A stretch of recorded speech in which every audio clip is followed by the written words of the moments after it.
Today we talk about how to fix NetSpend card activation problems. Customers may experience various issues while trying to activate their cards, despite the activation process being generally simple and straightforward. There are some common issues that customers may face while activating their cards.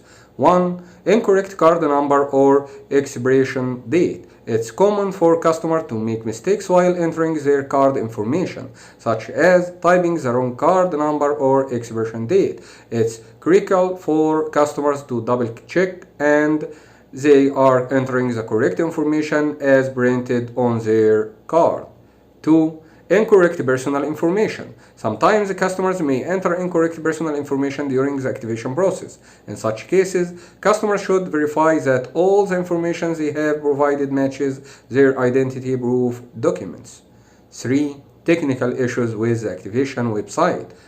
There are maybe instances when your activation website is down for scheduled maintenance or experience technical issues.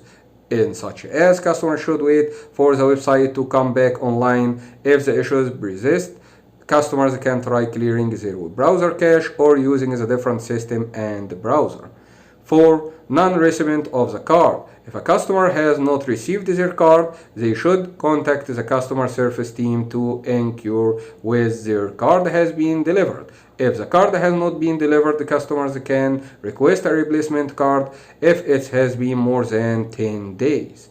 5. Card already activated. If customer's card has already been activated, it's possible that someone else has their card information or they may have received the wrong product. In such cases, customers should immediately contact customer service to resolve these issues.